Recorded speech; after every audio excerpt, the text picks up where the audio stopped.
شرافالدین گدایف رئیس جنبش اپوزیسیای اصلاحات و رشد و معاون رئیس پیمان ملی تاجیکستان یک ائتلاف نیروهای اپوزیسیای تاجیک روز 14 ایون سال 2024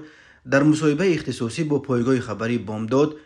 اتهامات مقامات درباره با وکیل پارلمان تاجیکستان سعید جعفر عثمانزاده مسئله غصب حکومت را مصلحت کردن خود را رد کرد و ادعای بی‌پایان امید روز 14 ایون سال 2024 اجلاسیه پنجم مجلس نمایندگان پلات پایان پارلمان تاجیکستان سعید جعفر عثمانزاده را با پیشنهاد دادستان کل یوسف رحمان از حقوق دخل ناپذیری محروم کرده به حبس او اجازه داد. عثمانزاده به کوشش غصب حکومت با مصلحت پیشکی با روبران اپوزیسیا عیبدار می شود. دادستان کل تاجیکستان یوسف رحمان ضمن درخواست لغو دخل ناپذیری عثمانزاده از جمله گفت عثمانزاده با شرافالدین گدایف هنوز ماه سپتامبر سال 2021 مسئله غصب حکومت در تاجیکستان را مصلحت کرده است و گدایف از نام رئیس حزب ممنوع نهضت اسلامی به عثمانزاده درباره عملی ساختن این نقشه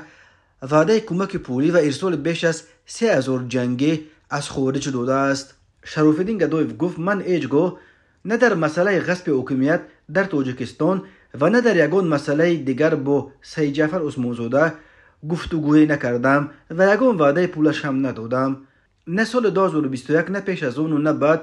تنها چند سال پیش وقتی من در یوتیوب کانال خود را داشتم و برنامه را با نام باید گفت تهیه می‌کردم، سعید جعفر عثمانزاده نیز چند دفعه در آن برنامه اشتراک و صحبت کرده بود، ولی اون برنامه ها در یوتیوب در محضر عام نشر میشد و یوتیوب البته برای مصلحت پیشکی و کشیدن نقشه غصب حکومت جای چندان مناسبی نیست. دیگر در یگان مسئله من با عثمانزاده گپ نزدم و یگان چیز مصلحت نکردم. گدایف افزود که در بین اپوزیسیا سعید جعفر عثمانزاده همچون آدم یتیم میشمردند و فکر میکردند که تماسهای او با آن نفران اپوزیسیا با سفارش رئیس کمیته دولتی امنیت ملی و با مقصد یگان گپ کندن و گرفتن و بردن و رساندن. از این لحاظ گفت گدایف با عثمانزاده همه رهبران اپوزیسیا از جمله خود وی خیلی با احتیاط صحبت میکردند و کوشش میکردند که یگان گپ زیادی نزنند و یگان موضوع اساس را مطرح نکنند. بنا به اطلاع شرافالدین گدایف ابروی سیاه بالای سر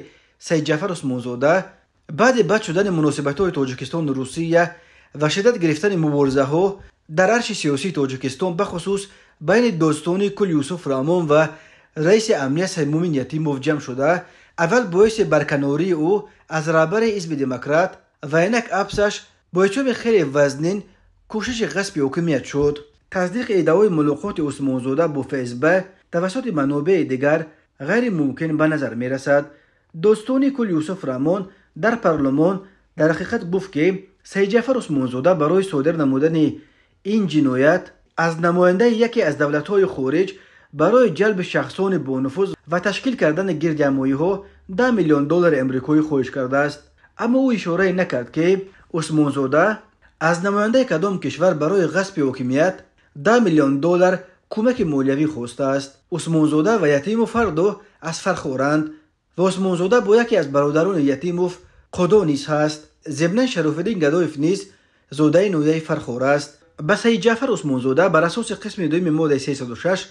کودکس جنایتی تاجیکستان برای غصب حکومت با رای زورآوری همچون جزا از 15 تا 20 سال زندان یا حبس عمرباد تهدید میکند.